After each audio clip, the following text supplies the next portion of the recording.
Argentina were awarded the hosting rights for the 1978 FIFA World Cup 12 years in advance. In the meantime, the country had drastically changed. Since the 1966 announcement, Argentina had 8 different leaders, lived through 2 separate coups d'etats, and from 1976, a military junta was in place. The country was teetering with the constant threat of civil war, a worst possible time to conduct a World Cup. Spending for the World Cup had ballooned to an incredible amount, and on August 19, 1976, General Omar Actis had arranged a press conference where it was expected of him to criticize the staging of the tournament in Argentina at a time of soaring inflation and crippling tensions. He didn't make the press conference, assassinated by 5 gunmen en route. Carlos Lacoste's ascension to his vacated role left the World Cup in the hands of Emilio Massera, whose approach was very much to deliver the tournament at any cost. As people disappeared by the thousands, tortured, murdered, and then disposed of by any means possible, from the burning of corpses on the traditional Sunday asado to being thrown out of airplanes into the Rio de la Plata. The hosting of the World Cup shone a spotlight onto the horrors of Argentina as boycotts began to be discussed and alternative hosts were considered. As Las Madres de la Plaza de Mayo were formed and marched for their lost children, the world turned up on Argentina's doorstep. The 1978 World Cup would be held in Argentina, and it would go down in history.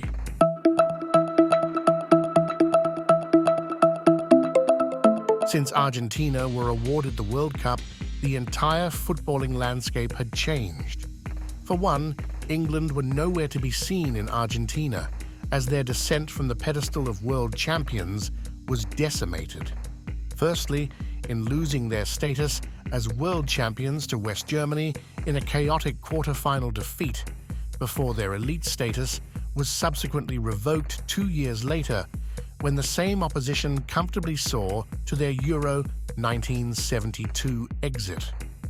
England's tepid failure continued through the decade as Poland thwarted the Three Lions in respect to the 1974 World Cup, and 4 years later not even the great Don Revie could return England to the competition. Instead, the former Leeds manager walked off into the sunset of the United Arab Emirates and was subsequently ostracized by the FA. Alternatively, West Germany were flying. They'd banished their England hoodoo with a handful of victories in quick succession in the late 60s and early 70s. Only an insane semi-final with the European champions Italy saw to West Germany's demise at Mexico 1970.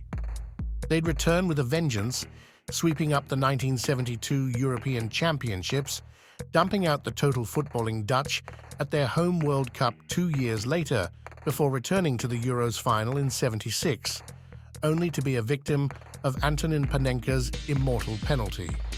West Germany had qualified for Argentina '78 as champions, but the team wasn't recognizable.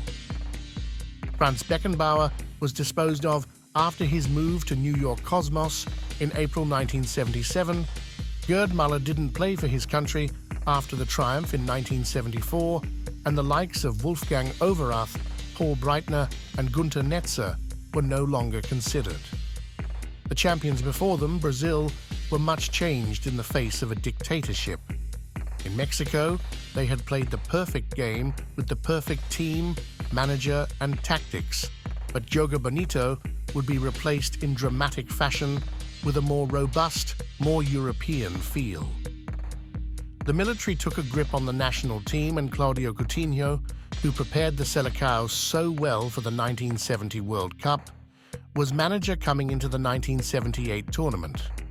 They had lost João Havelange to the FIFA presidency, and the team were puppeteered by the dictatorship to the detriment of Brazil. The team they vanquished back in Mexico 8 years prior, Italy, had sufficiently recovered from the humiliation they suffered against North Korea in 1966. They had subsequently transformed into European champions and World Cup finalists, but were now a team in transition away from the days of Luigi Riva, Gianni Rivera, and Sandro Mazzola, and into the era of Enzo Bearzot as coach and a Juventus core. The evergreen Dino Zoff remained, of course, and he was joined by teammates Gaetano Scirea, Claudio Gentile, Antonio Cabrini, and Marco Tardelli, as well as the promising frontman Paolo Rossi.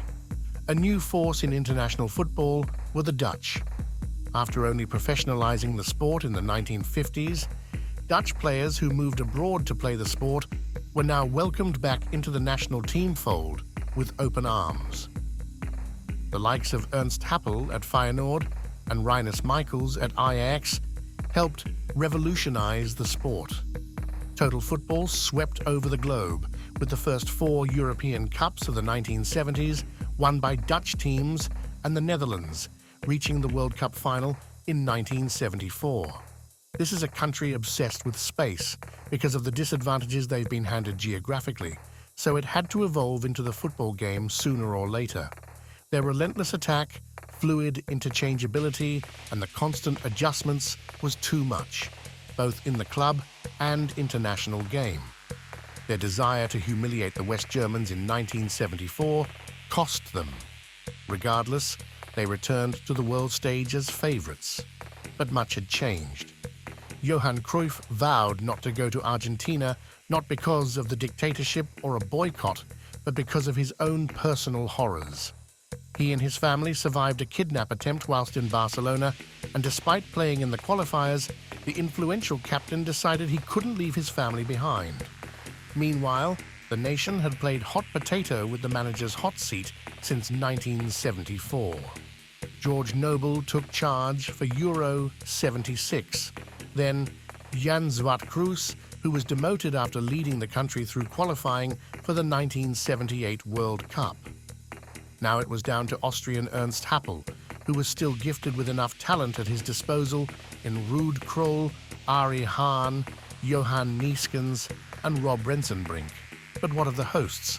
For Argentina and their football, turbulence went hand in hand with the country's efforts. It was a long time since their heyday of the 1920s and 30s, and since they had withdrawn from plenty of World Cups owing to FIFA's hosting strategies. They lived through a player strike, and after reaching the 1930 final, didn't return to the World Cup stage until 1958. There, they were mauled by Czechoslovakia 6-1, finishing dead last in their group. It prompted a total sea change in Argentina. The soul-searching rumbled on throughout the remainder of the 50s, occupied all of the 60s and most of the 70s. Argentina were to be more robust. They'd shun the traditional individualistic nature of their game and become more European. They'd suffer, bowing out prematurely to England in successive World Cups before the ultimate indignity of failing to qualify for their first and so far only World Cup in 1970. They rifled through 4 managers as both the coaching staff and hierarchy tumbled. They returned to the world stage in 1974, but were unconvincing, sneaking through the group stage, but only because their result against Haiti trumped Italy's. Then, they were found out by Netherlands 4-0 and finished last in the second group phase. The World Cup was finally ready for Argentina after they had quashed the potential usurping hosts of Belgium and the Netherlands, as well as Brazil. At a cost of 11% of the national budget, as inflation soared to 300%, the ticker tape was ready to rain down on Buenos Aires, Cordoba, and nationwide. They had a new man in charge of the national team, and he wanted to bring the country back to life.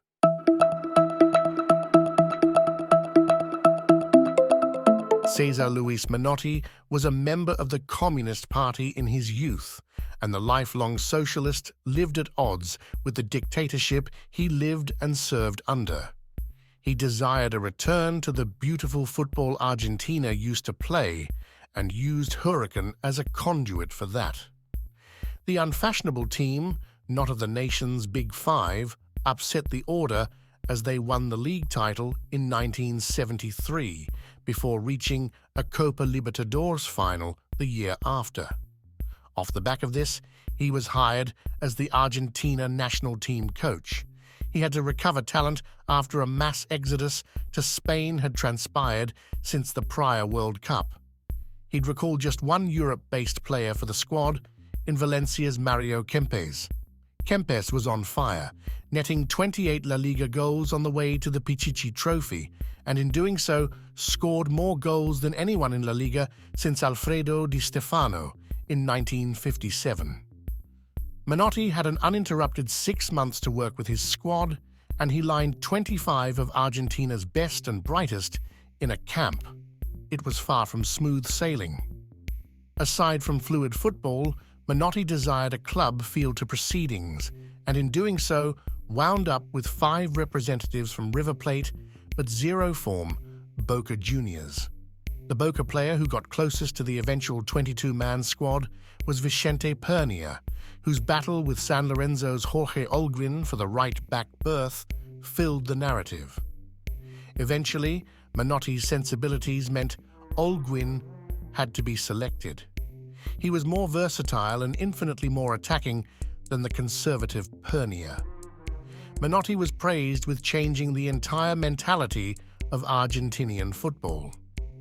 Tactically, the selection at right-back was this in a microcosm, yet he made further headlines for another player he cut from the initial 25, one Diego Maradona. Menotti believed that the 17-year-old was too young for the pressures of a home tournament, especially in a scenario as unique as Argentina's. Tottenham Hotspur legend Ricky Villa stated, "He brought in discipline. He challenged us to be more professional." Menotti, understandably, was under serious pressure from above to deliver a result. The dictatorship needed a positive. Other outside forces were hardly positive, however, as his wife was almost the victim of a kidnap attempt. She was targeted, but ultimately the assailants kidnapped the wrong person. All this and a World Cup was around the corner. Whilst the World Cup was opened up by the holders West Germany in Group 2, Argentina had a monopoly on the evening fixtures. Therefore, the first group was initiated by Italy and France. France were playing at their first World Cup in 12 years, containing youthful figures, most notably Michel Platini. Manager Mikel Hidalgo noted that the opener was the most important game of the lot, given that he was of the belief that Argentina were preordained to qualify for the second phase. And he'd be right. Hidalgo, too, had been the subject of a kidnap attempt before the tournament by a left-wing group who wanted France to boycott the tournament. Luckily, Hidalgo was able to wrestle the antagonist's weapon from him. Even luckier, it wasn't loaded. Despite this, France started perfectly, scoring inside 38 seconds. However, Enzo Bearzot's desire to play a form of total football bore out in goals either side of the break, as Marco Tardelli cancelled out Platini in midfield. Believed to be one of the first matches attended by General Jorge Videla, the leader of the military junta would attend all of his nation's matches throughout the tournament. They met a Hungary side who had stunned Europe in qualification, ousting Soviet Union for the tournament. That promise, however, was snuffed out by the misfortune of the draw and backed by the home fans. Argentina were never losing their opener. They moved on to play one of the games of the tournament against France, with a win due to confirm their place in the second round. Despite their inexperience, France showed no fear, dominating the first half, but they would be quickly subdued by a couple of refereeing decisions that benefited the hosts and a second-half display from Mario Kempes that forced the French into submission. Italy's triumph over Hungary formed largely off the back of a young Paolo Rossi goal, sealed Group 1 with one match day to play. The young Vicenza forward had grabbed 24 Serie A goals and had superseded Francesco Graziani in the Azzurri team. Alongside Roberto Bettega, Rossi and Italy would prove a threat all tournament. And whilst France won their consolation game in the green strip of local fifth-tier team club Atletico Kimberley, after forgetting their home strip, Italy and Argentina played for top spot. Argentina would be without the services of Leopoldo Luque, who wouldn't return until midway through the second phase after mourning not only his friend's brother, but also his own brother, who was involved in a car accident. Despite this, Luque led the Argentine line well in their first two victories and would become integral later on down the line. The decider would be refereed by the reputable Israeli Abraham Klein, who had been long earmarked for a World Cup final. Ultimately, he called the action right down the middle, and for that he was punished by the dictatorship as Italy won the game and the group. A fact that rankled the hierarchy, but in playing their games out of the capital and in Rosario, they had a blessing in disguise. Mario Kempes would be returning to home surroundings, and there he would find his feet.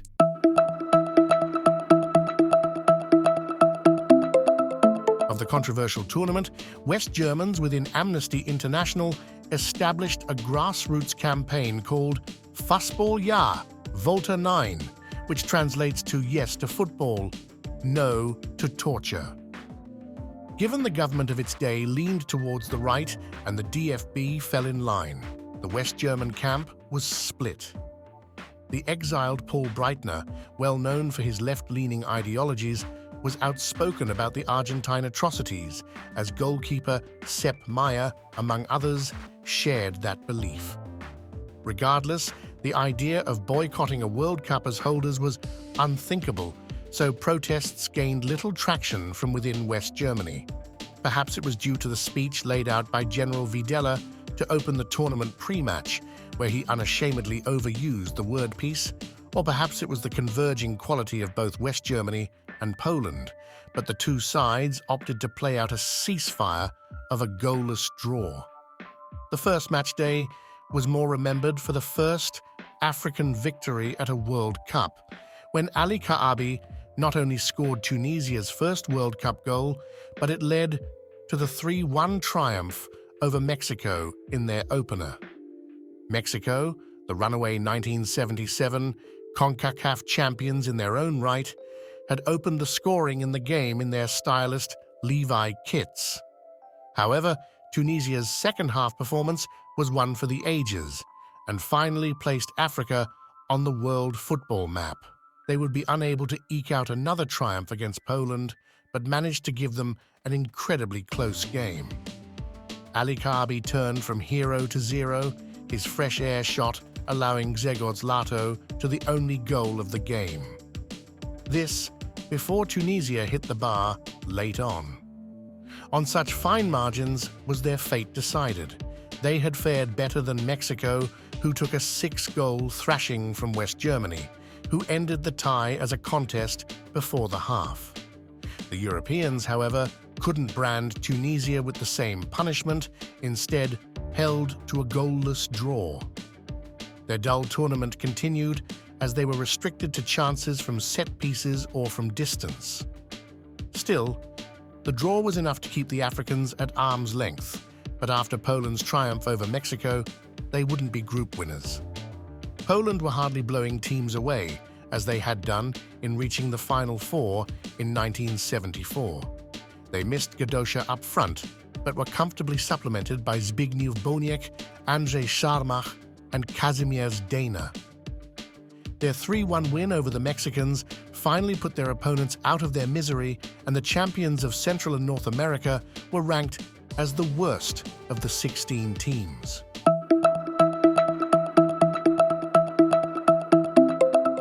The route of opposition to the Argentine World Cup coming out of Group 3 was merely that Brazil and Argentina were footballing nemeses. In this time, both served under military dictatorships in which Brazil had shown Argentina how to successfully run a country as their GDP soared in the early part of the decade. Of course, the triumph at the 1970 World Cup was of particular interest to the Argentines. The story goes in Brazil that Argentina would stop at absolutely nothing to kick Brazil out of the tournament. That started before a ball was kicked, as Brazil were drawn into a group where they would play every game in Mar del Plata. The condition of the pitch at the Estadio José Maria Minella was by no means acceptable, but the likes of France and Italy had few problems playing on it. Meanwhile, most of Group 3's football was of a below-average standard anyway, and that didn't stop at the Brazilians. Group 3 saw 8 goals, whilst the other groups averaged 17 goals.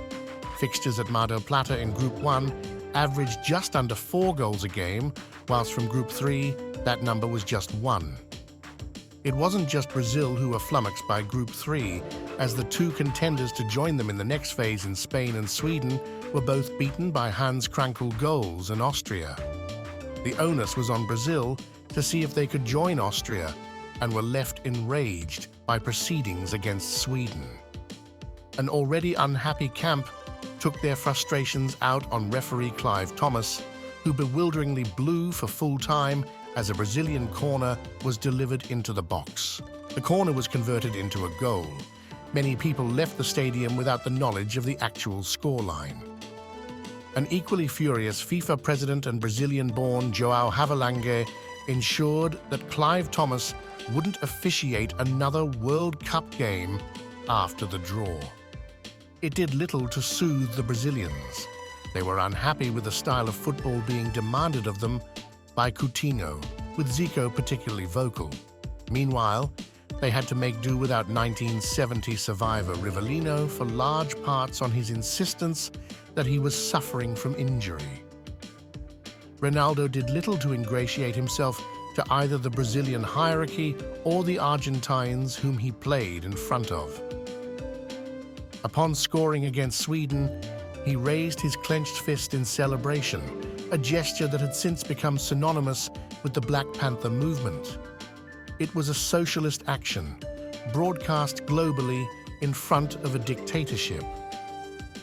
Whilst Brazil could blame their problems on Clive Thomas or machinations behind the scenes, the fact was they struggled. They toiled to another draw against Spain, a goalless contest headlined by Julio Cardoso's sensational miss that cost Spain the victory. The Spanish' win over Sweden on the final match day put the pressure on Brazil to get a win over Austria to progress. After rejecting his manager's mid-tournament resignation, Admiral Nunes shifted responsibility for team selection and tactics to a committee. Conveniently enough, the Admiral's favorite player, Roberto Dinamite, was given his first World Cup minutes in the crunch game with the Austrians. Not only did Brazil win, they qualified, and Dinamite was the match winner. A total blunderbuss of a first phase, but Brazil were effectively under new management headed into the second round.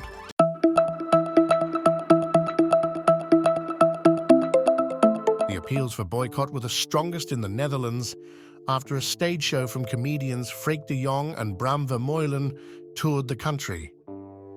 Entitled Blood on the Crossbar, the pair advocated for a boycott of the Games from the previous finalists. Unfortunately, their message didn't break through the middle classes who attended their shows and were met with disdain by the KNVB. Although some players were sympathetic to their cause, the idea of boycotting the Games was, like for many West Germans, unthinkable. It went some way to portray the blinkered view of sport. As Netherlands had a chance of winning, they weren't about to forgo that, as they had qualified for only their third World Cup tournament. In the end, Johan Nijskens summed up the mood of the nation when he stated, "There's shit everywhere in the world. If you boycott Argentina, you have to boycott Soviet Russia and Bulgaria." The KNVB ruled that players were not allowed to speak about anything outside of football. They weren't allowed to be seen with any governmental or military officials or visit any areas of political activity. One that would break that rule eventually would be the injured Wim Rietsbergen, who visited Las Madres de la Plaza de Mayo during a protest march. There would be unexpected opposition from within the Iranian team also. Both Habib Kabiri and Hassan Nayabaga were at odds with the Shah that ruled over the country as well as the dictatorship in Argentina. Despite this, because of Nayabaga's influence on the team, as well as relationship with coach Heshmat Mohajirani, he was included throughout the successes of the Asian Cup, their overachievement at the 1976 Olympics, and qualification for the 1978 World Cup. It was ironic that the only Group 4 team who hadn't achieved anything of note in the past decade, Scotland, were the most confident ahead of the tournament. They were soundtracked by Allies' tartan army and the famous line, "And we'll really shake 'em up when we win the World Cup," as the national team were paraded from Hampton Park to Glasgow Airport in an open-topped bus. Brimming with confidence, it was a measure of luck that they even found themselves at the tournament after a fortunate penalty was given against Wales for handball. Despite the ball hitting Joe Jordan's hand, Scotland received the penalty, dispatched it, and qualified ahead of both Wales and Czechoslovakia. Whilst Scotland were blessed with an incredible calibre of player, from Jordan to the likes of Kenny Dalglish, Graeme Souness, Archie Gemmill and Lou Macari, they found themselves underprepared and outclassed by opposition viewed as beneath them. First came Peru, who showed they were no mugs with a World Cup quarter-final 8 years prior and a gold medal at the 1975 Copa America. Star player Teófilo Cubillas ran the show in a 3-1 victory, and the team, supposedly lacking in physical and technical qualities, had dismantled one of the dark horses for the tournament. Peru were a team in the throes of their golden age. Ever since they had addressed the ethnic imbalance of their squad and welcomed black players into the national team, Peru had become one of the leading South American teams over more reputable figures such as Uruguay and Chile. The headlines, though, would surround Scotland after the match. Kenny Dalglish and Archie Gemmill were required for drugs testing. However, when the latter was deemed too dehydrated to provide a sample, the onus was passed down to Willie Johnston. His sample proved positive after the Scot had taken fenfluramine pills for his hay fever. He was consequently banned by the SFA and from UEFA competition. This, he was told by a young news reporter by the name of Trevor McDonald, as opposed to any governing body. If to make things worse, the players delved further into a funk by unpaid bonuses, as well as raging at Johnston's suspension and the view that the player was hung out to dry. Bake into that the tedium of their base in Cordoba and the rundown facilities that came with it. Aboard Scotland were left incapable of breaking down an Iranian team who had been demolished by the Netherlands 4 days previous. Rob Rensenbrink took the headlines with a hat-trick, including 2 penalties, but René van der Kerkhof's injury in the winning of the first would become more important to the overall peace much later on. The Dutch recoiled from this victory with a stalemate against Peru, which served the South Americans more ahead of Netherlands' clash with Scotland. Peru's 4-1 decimation of Iran, including a hat-trick for Cubillas, served to highlight Iran's naiveties in conceding another 2 penalties, and also the fact that the Peruvian striker Cubillas was the in-form player of the tournament, scoring 5 in the first phase. The headlines were gained from what was unlikely to be a crunch game, but for the briefest glimmer of time allowed itself some form of tension. The Dutch were unhappy with the playing surface in Mendoza, claiming they couldn't exact their style on their opponents. However, their exceedingly high defensive line had thwarted opponents all tournament, and as such, they hadn't conceded. The Tartan Army needed a win by 3 clear goals, and Graeme Souness was finally drafted into the team, as Ali MacLeod went with a midfield 5. Souness had signed for Liverpool 6 months prior, and his dazzling form had led the Reds to a second European Cup triumph on the spin. Supporters were left puzzled as to why he was only allowed a look in when Scottish future at the 1978 World Cup hung by a thread. When Rob Rensenbrink converted a first-half penalty, you might have been forgiven for thinking it was game over. Then Kenny Dalglish pulled one back on the stroke of half-time. Archie Gemmill didn't take long in finding a second on the other side of the break before Gemmill conjured up Scotland's greatest World Cup moment. Squirming his way out of a handful of Dutch defenders in the right channel, Gemmill's wonderfully impish finish defeated the goalkeeper and left Scotland within one goal of the second round. They lasted 3 minutes, as the total football switch apparently could be flicked back on at a moment's notice. Johnny Rep, the villain in Scotland, for his brilliant drive from distance to leave an unassailable gap. Scotland went home early from their perspective, yet they would never get so close to group stage qualification again.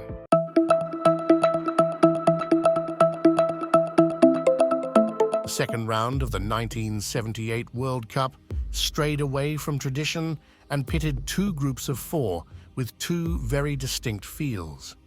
Group A housed West Germany, Netherlands, Italy, and Austria in an all-European affair, whilst Group B saw to Poland being dealt the South American triumvirate of Argentina, Brazil, and Peru.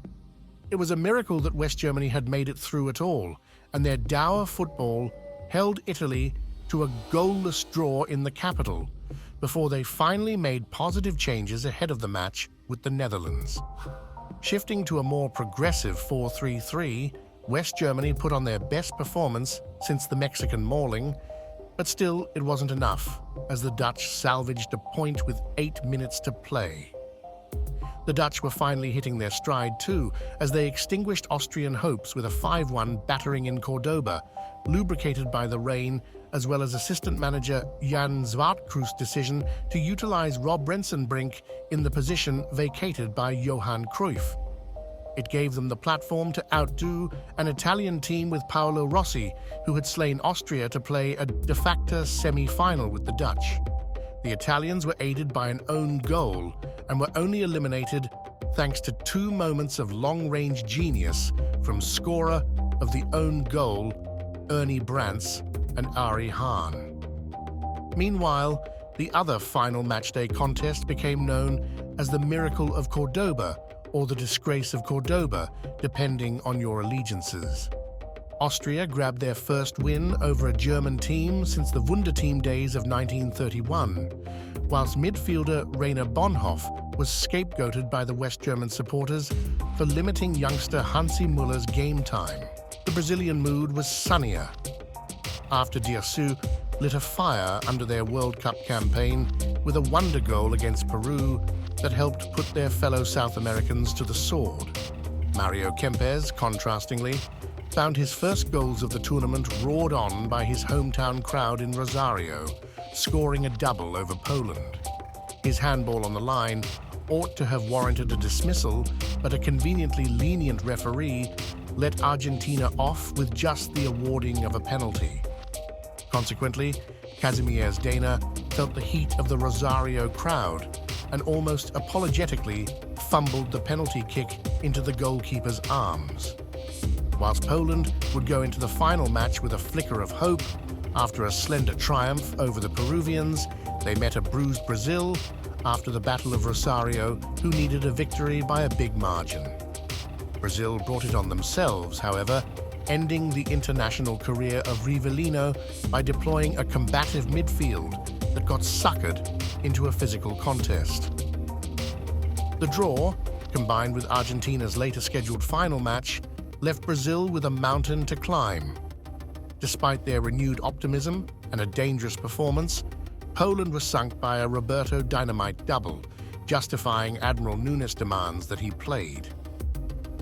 30 minutes later, Argentina kicked off against an already eliminated Peru, armed with the knowledge of exactly what they needed to achieve in order to qualify.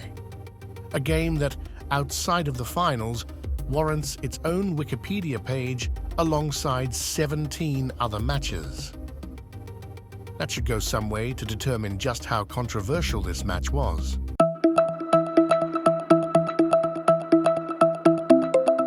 Suspicion, naturally, swirls around this match. First and foremost, quite clearly, the scheduling is wholly errant. The final matches from Group A, as well as every final match from the first phase in Groups 2, 3, and 4, were all played simultaneously. The only ones that weren't: Argentina's match against Italy in the first phase, and this, their last, against Peru. They had the ability and foresight to structure the tournament elsewhere, and this arguably is the most damning part of this match. Now, let us dive headfirst into the conjecture that surrounds the match. General Jorge Videla and Henry Kissinger, famous ally to the dictatorships of South America, were said to have visited the Peruvian dressing room. Whether this was before the match or during halftime in order to intimidate or pressurize, or afterwards to thank them, remains unknown. Then there's the small matter of Peru receiving thousands upon thousands of tons of grain and weapons from Argentina. Added to this is the accusation that over $50 million worth of Peruvian assets were unfrozen by Argentina. And yet if you watch the match without the knowledge or context, you wouldn't find anything untoward. There is no match fixing going on. There is certainly no display of what can be found in Gijón 4 years later. In fact, Peru began the match brightly and hit the post early on. Also, if the referee was in on the deal, which given Abraham Klein's predicament later on in the tournament you'd expect, then Frenchman Robert Wirtz had 2 chances to award an enraged Argentina penalties, yet he didn't. If there was any suspicion on Peru's part, it could have been a subconscious coercion from the pre-match visit of Videla and Kissinger pre-game, if such an event took place. This has since been denied by Peruvian forward Juan Carlos Oblitas, and whilst some have leveled bribery at the doorstep of Videla, with Peruvians being offered $200,000 each to throw the match, this doesn't corroborate to the actual match. A further slant on this riddle encased within an enigma is that Argentina have been accused of doping throughout the tournament. The suspension of Scotland's Willie Johnston ties into this, as the accusers state that he was used as proof of the tournament's anti-doping testing, and it subsequently allowed Argentina free rein over their performance, enhancing drug usage. They were also said to have utilized the team's water boy to provide samples. Again, no evidence has come to light about this, and as such, it remains unknown.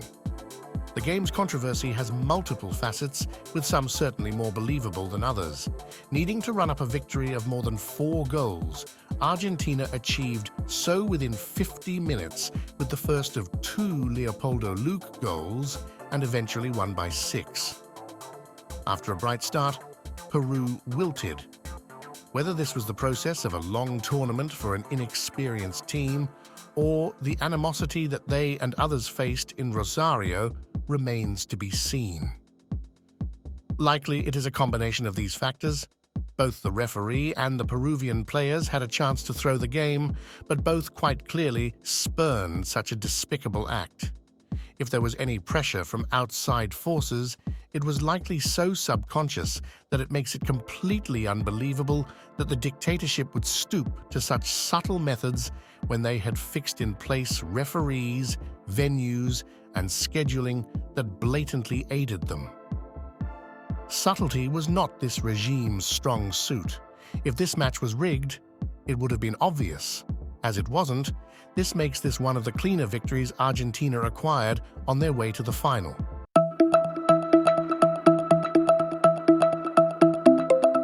Atmospheres at football matches often get called a bear pit or the lion's den. The 1978 World Cup final for Netherlands must have felt like them all rolled into one, as they were fed to an Argentine crowd baying for their defeat. The hosts used every trick in the book. The players had the match delayed. First, by allowing their opposition to enter the field first, so they could soak up the hostile atmosphere. Then, at the sight of René van der Kerkhof's cast, the players ensured the referee forced him off so he could treat it with a light dressing. The postponements designed to unnerve the Dutch. Argentina tried every trick in the book, and that was extended to barring Abraham Klein from the final after his level-headed performance in Argentina's only loss at the tournament against Italy. As consolation, he ruled over the third-place playoff, won by Brazil over Italy. Suspicions of Klein's history with the Netherlands, being a former resident of the country as a defense of his exclusion from the final, is voided as his Dutch residency wasn't public knowledge at the time. Furthermore, if that is enough to arouse suspicion, then the fact that Italian referee Sergio Gonella was given the final also ought to have done. The ties between Italian immigrants and Argentina are well known, and you only have to look at the team sheet to see surnames like Passarella, Bertoni, and Tarantini. Aside from the blacklisting of Klein, there is no conspiracy to be found here. The Dutch received the kind of welcome you'd expect.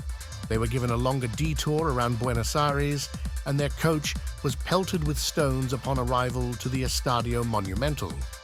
One change apiece was made, as Ossie Ardiles made Argentina's squad, and Jan Jongbloed returned to the Dutch goal after being dropped for the second round. Whilst the game was crying out for a creative force in the middle, from a Johan Cruyff or a rampaging Diego Maradona, what we received once the initial bitterness dissipated was an end-to-end game fit to serve as a World Cup final. Daniel Passarella was caught on the transition multiple times, forcing his goalkeeper Ubaldo Fiol into unnecessary saves. Meanwhile, after two doubles in the second round, Mario Kempes was dangerous at the other end against the Dutch, who continued to utilize their high defensive line. Kempes equaled the top score with a 38th minute opener, but the Dutch soon took to controlling the game after the half-time break, only without many clear-cut chances. Dick Nanninga was brought on before the hour to provide a more direct route, and it is through he that the Netherlands found their equalizer.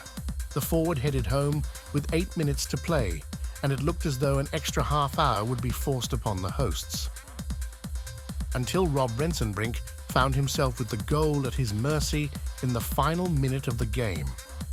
The goal, hungry Anderlecht forward fired goalwards, beyond Fiol, and it seemed destined to arrow into the bottom corner. Instead, a width of a post changed everything. The Dutch were contracted to extra time. Argentina were only rallied by this, and goals from Mario Kempes and Daniel Bertoni, either side of the halftime change, over-confirmed Argentina's first World Cup. Yet, as Daniel Passarella was handed the World Cup trophy, surrounded by teammates, supporters, and ticker tape, the brutality of his country continued. Only a few minutes' walk away from the Estadio Monumental was a prisoner camp where the junta tortured and killed thousands of inmates. Across the country, thousands more disappeared and were never seen again. Enshrouded by the walls that temporarily protected 70,000 Argentines, all was well in the world. Make a tentative step out of the stadium, and it was not.